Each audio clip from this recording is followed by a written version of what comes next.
আসসালামু আলাইকুম, আশা করি সবাই ভালো আছেন। তো ট্যুরিস্ট ভিসা কিন্তু হয়ে গেছে। ট্যুরিস্ট ভিসা হয়ে গেছে, কিভাবে হয়ে গেছে আমি পুরো ভিডিওটা দেখবেন। আমি বলবো বিস্তারিত, বা কি হয় না সেটাও বলবো, আর কি করলে হবে সেটাও বলবো। তো আপনাদের বলতে চাই যে আসলে এখানে অনেক মানুষ কমেন্টস করছেন, তাদের উদ্দেশ্যে আজকে কথাগুলো বলবো। আসলে আমাকে কয়েকটা নেগেটিভ দেওয়া শুরু করি, নেগেটিভ। তো এক ভাই বলছে যে ট্যুরিস্ট ভিসা আর কোনোদিনও খুলবে না, বাংলাদেশ ভারত কখনোই আর ট্যুরিস্ট ভিসা খুলবে না, কারণ আপনাদের দেশের মানুষ আমাদেরকে ভালোবাসে না, আমাদের ভারত বিরোধী।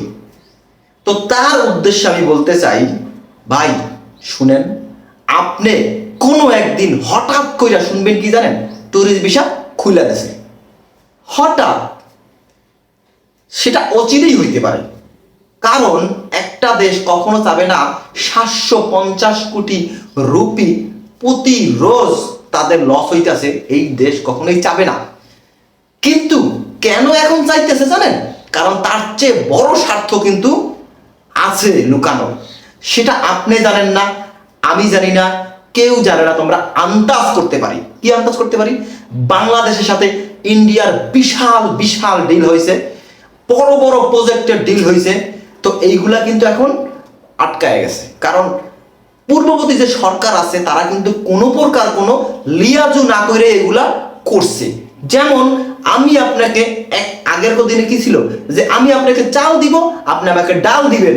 তো আমি যদি শুধু আপনাকে চাল দেই, আপনি যদি কিছুই না দেন, তাহলে এটা কিন্তু ইলিগাল হয়ে গেছে।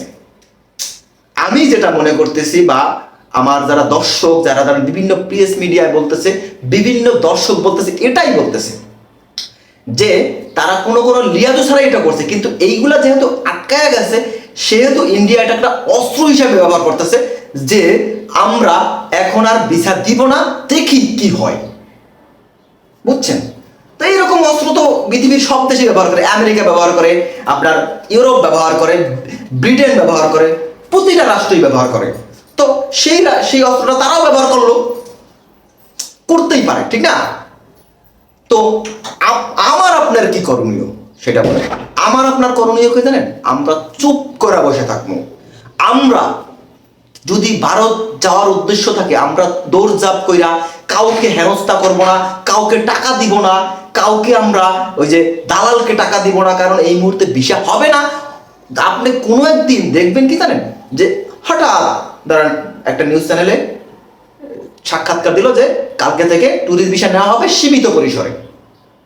আপনি দেখেন ভাই, আমার কথাটা আপনি মিলায় দেখেন, যদি সেটা 10 দিন পর হয়, 7 দিন পর, 1 মাস পর হয়, সেটা কিন্তু খুব দেরি নাই। কারণ এদের মাঝে কিন্তু একটা লিয়াজু কমিটি হবে, হয়ে গেছে অলরেডি। তারপরে কিন্তু তারা বৈঠকে বসবে, বৈঠকে বসে তারা কিন্তু এটা সিদ্ধান্ত নিবে। বুঝছেন? ইলিশ মাছ বলেন আর যাই বলেন আর তাই বলেন, কোনো কিছুই আসলে কিছু না। বিশাল বিশাল বড় বড় ডিল, এগুলো আসলে যদি যাতে আটকায় না যায়, আটকায় যেগুলো গেছে সেগুলো যাতে আবার চালু হয়, ঠিক আছে। কিন্তু দুই দেশের মাঝে যখনই আপনার পরিস্থিতি এটা লিয়াজু কমিটিতে চলে আসবে, তখনই কিন্তু ট্যুরিস্ট বিষয়টা খুলে দেবে। তার আগে আপনি কোথায় যাবেন, কোথায় ঘুরবেন, কোথায় গেলে ভালো হয়, এই রিলেটেড ভিডিও কিন্তু আমার চ্যানেলে আসবে।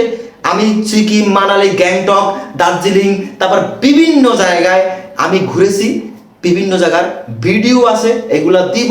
এখন পর্যন্ত সেই কম্পিউটার বা সেগুলা রেডি হয় নাই, এডিটিং প্যানেল রেডি হয় নাই, সব রেডি হইলে দিব। আপনি চ্যানেলটা সাবস্ক্রাইব করে রাখেন, শেয়ার করেন, কারণ শেয়ার করলে কিন্তু আমরা ভিডিও বানাইতে উৎফুল্ল হই। আর একটা কথা ট্যুরিস্ট ভিসা সম্পর্কে, ট্যুরিস্ট ভিসা এরপরে যে স্লটগুলা খালি চালু হবে, সেই স্লটগুলো কিন্তু এমনভাবে চালু হবে যে যাদের পূর্ববর্তী ট্যুরিস্টের রেকর্ড আছে, বুঝছেন, যে ট্যুরিস্টের রেকর্ড আছে, এইরকম লোকজনকে কিন্তু ভিসা দেবে ইন্ডিয়া। আমার যতটুকু আইডিয়া, আপনি ট্যুরিস্ট দ্বারা আপনি বিভিন্ন দেশে ঘুরেন, এরকম রেকর্ড যদি থাকে, তাকেই কিন্তু ট্যুরিস্ট ভিসাটা দেওয়া হবে। এবং বিজনেস যারা করে তাদেরকেও দিবে, তারা হাই প্রোফাইল বিজনেসম্যান, ভালো প্রোফাইলে আছে, তাদের স্টেটমেন্ট অনেক ভালো, তাদের বাংলাদেশে ভালো ব্যবসা করে, তাদেরকে দিবে। কিন্তু মানে একদম গণহারে ভিসা দিয়ে দেবে এরকম আর হবে না।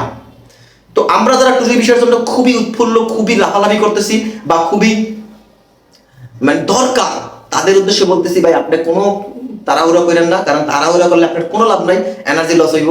শুধু শুধু কোনো দরকার নেই। আপনি কিভাবে ফাইল রেডি করবেন সেই সেই বিষয়ে ইয়া করেন, কিভাবে আপনার ফাইলটা খুব সুন্দর করা যায় সেইটা চিন্তা করেন, তাহলেই আপনি কিন্তু পরবর্তী অ্যাপ্লাইটার জন্য পারফেক্ট হবেন বা বিবেচনায় পড়তে পারেন আপনিও।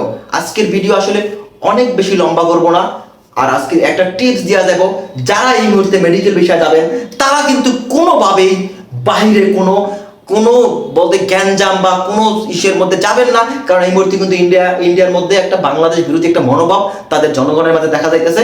আপনারা দয়া করে আপনারা মেডিকেলেই অপেক্ষা করবেন, মেডিকেলে অপেক্ষা করে তারপরে হোটেলে চলে যাবেন, হোটেলে গিয়ে হোটেলেই রেস্ট নেবেন, শুধুমাত্র ওষুধ বা খাবার দাবার এগুলো ছাড়া বাইরে স্টে করবেন না, কারণ এখন কিন্তু একটা রোশানলের মধ্যে পড়তে পারেন। আল্লাহ